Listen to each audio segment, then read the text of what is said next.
প্রান্তিক পর্যায়ের সক্ষমতা জানান দিচ্ছে হালকা প্রকৌশল শিল্প। নিজস্ব উদ্যোগে তৈরি হচ্ছে নানান যন্ত্রাংশ। আমদানি নির্ভরতা কমিয়ে স্বল্প অর্থেই হচ্ছে চাহিদা পূরণ।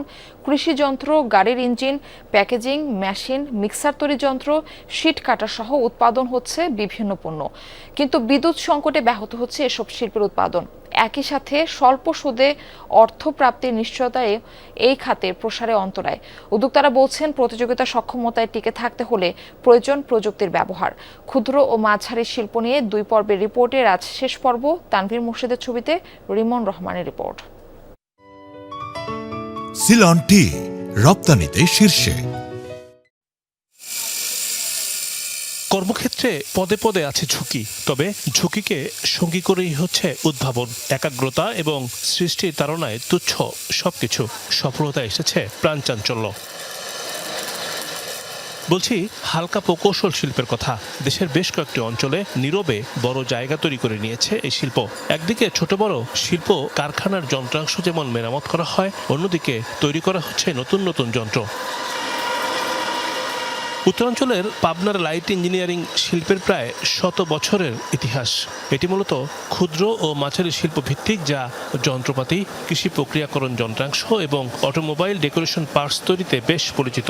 তুলনামূলক সস্তায় অভিজ্ঞ কারিগর দিয়ে তৈরি হচ্ছে উচ্চমানের স্পেয়ার পার্টস, যা পূরণ করছে স্থানীয় চাহিদা। সমস্যা বিদ্যুৎটাই বেশি, তারপরে হচ্ছে আপনার হচ্ছে টাকা। বেতন বৃদ্ধি করা উচিত, আপনার কারেন্ট নিয়মিত থাকা উচিত। বর্তমান যে বেতনগুলো দেয়, মানে আসলে বর্তমান বাজার যদি আমরা ধরতে যাই, সেই বাজার অনুযায়ী চলাটা খুবই টাফ হয়ে যায়। আমরা চাচ্ছি যে যদি কোথাও জায়গায় আমরা টেলিং দিতে পারি, এখান থেকে আমাদের ভালো হয়। ছোট মাঝারি মিলিয়ে এই এলাকায় গড়ে উঠেছে প্রায় 500 প্রতিষ্ঠান। কর্মরত রয়েছে 5000 শ্রমিক। তৈরি হচ্ছে ওষুধ তৈরির মেশিন, মিক্সার যন্ত্র, ধান ভাঙানো যন্ত্র, কৃষি যন্ত্রপাতি, প্যাকেজিং মেশিন, হেভি মেশিনারিজ, গাড়ির ইঞ্জিন, গিয়ার পিনিয়ম সহ সিমেন্ট তৈরির জন্য হেভি ইকুইপমেন্ট তৈরি হচ্ছে অহরহ। উদ্যোক্তারা বলছেন, পুঁজির স্বল্পতা ব্যাহত করছে উৎপাদন। আধুনিক মেশিন নিয়ে আরো সুন্দর এবং প্রিসিশন কাজগুলো করি এবং আমাদের দেশে যাতে উন্নতি হয় এবং দেশের স্বার্থে আমরা বহির্বিশ্ব থেকে কোনো যন্ত্রপাতি না নিয়ে আমাদের দেশে তৈরি করতে পারি, সেই চেষ্টাই আমাদের ছিল।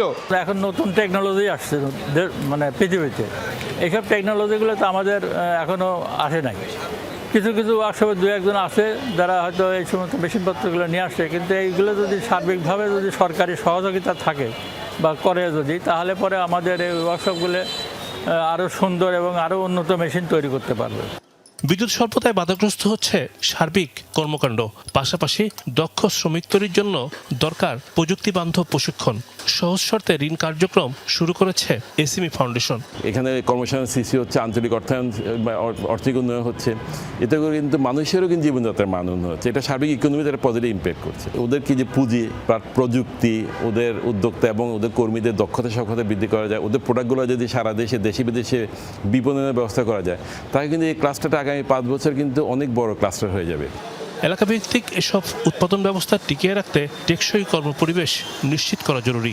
মার্কেট লিঙ্কেজ যেটাকে আমরা বলি, সেটা শুধুমাত্র দেশীয় মার্কেট নয়, বিদেশি মার্কেটের সঙ্গে যদি এই জীবন্য যে পণ্যগুলো আছে মানসম্মত পণ্য উৎপাদন করে আমরা যদি সেগুলোকে বিদেশে রপ্তানি করতে পারি, তাহলে কিন্তু এই খাতটা ঘুরে দাঁড়াতে সক্ষম হবে। মোট দেশের উৎপাদন বা জিডিপিতে ক্ষুদ্র ও মাঝারি শিল্পের অবদান প্রায় 30%।